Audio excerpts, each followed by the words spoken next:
Hello everyone, I'm so excited. I'm feeling very modern today. My kids watch hours and hours of unboxing videos, and I don't know that I've done a Gathering Garden unboxing, so let's do it.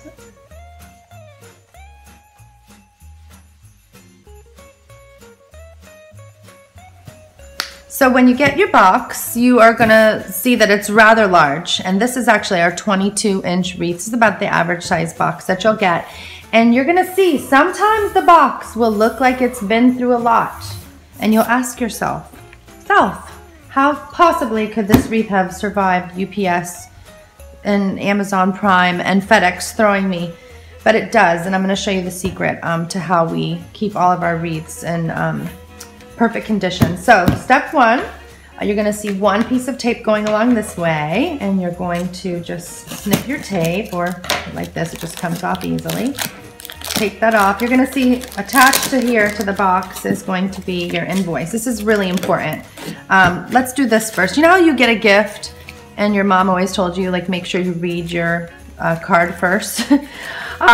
You have to in this case for a very important reason.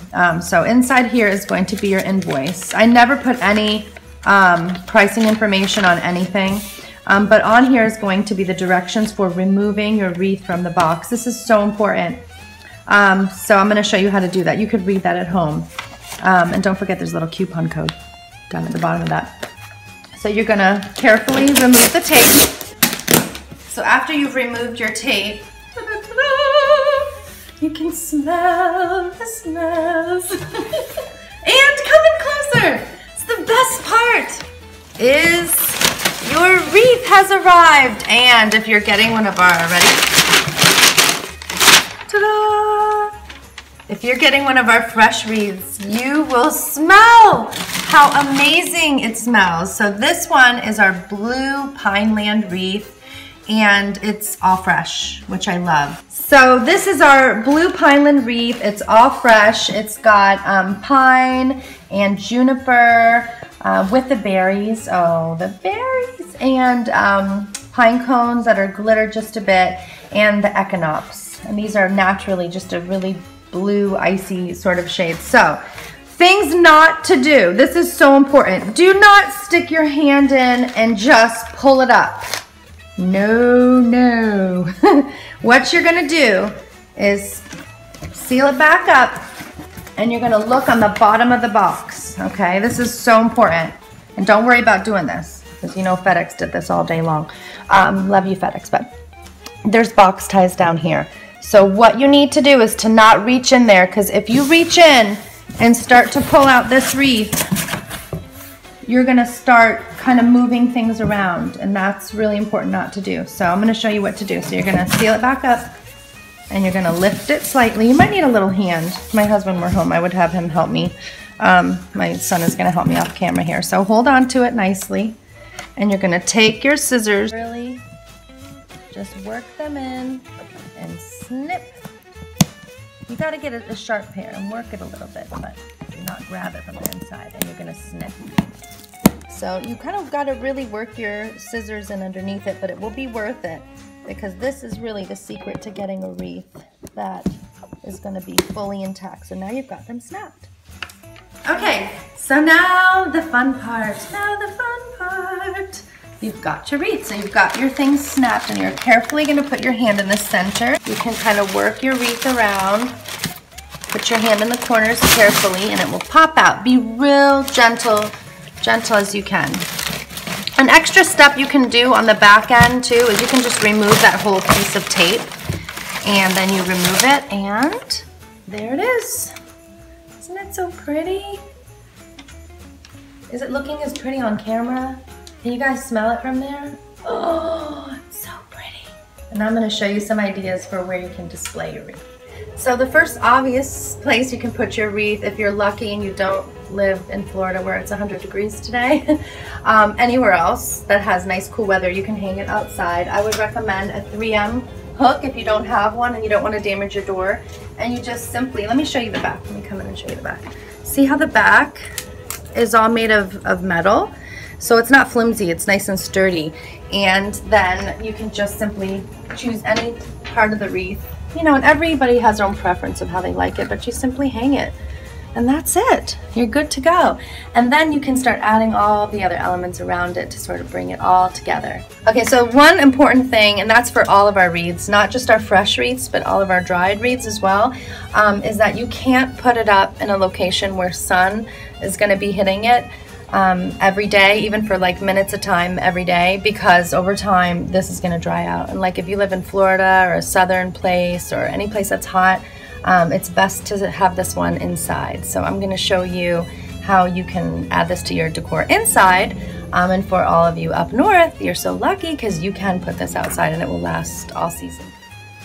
Okay, so the next step is if you're going to use it inside, there are so many places you can use this. You can hang it from a mirror, you can put it above like a bookshelf, you could do so many things on a chalkboard.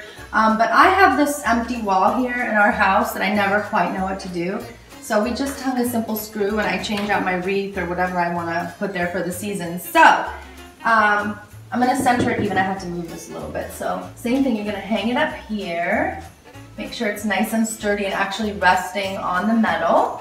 And I've just got to move this back so it's nice and centered. And then we start building around this. So this is going to be the backdrop and then we'll start adding some things to it. Because we don't have fireplaces here, we don't have mantles, so this kind of becomes my mantle.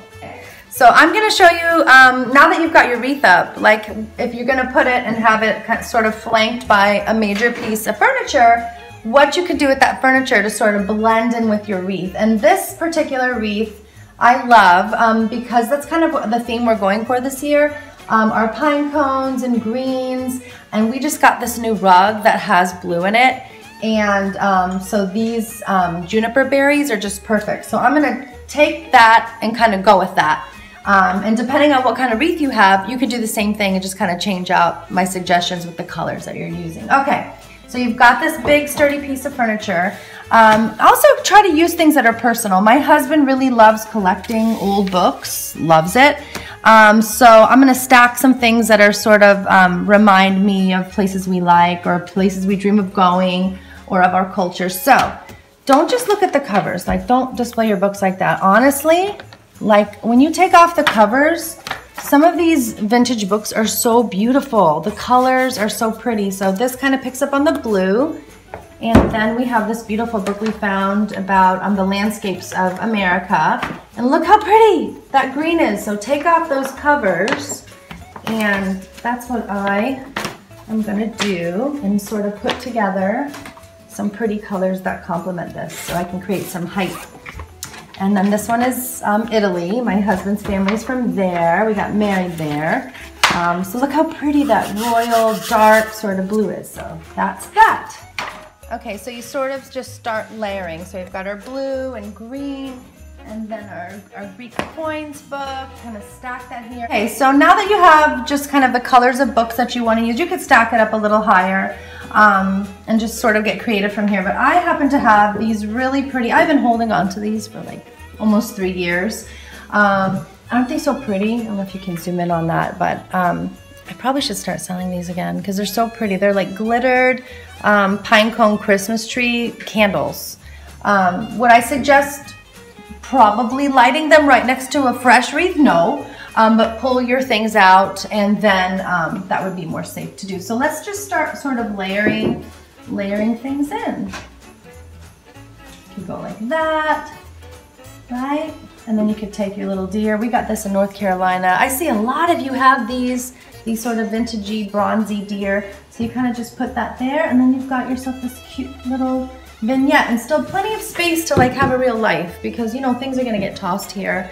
So what do you guys think? Thank you so much for watching, and I can't wait to see what you all do with our wreaths this season. You can hashtag Gathering Garden and share it on any social media, and we will share it. Thank you so much.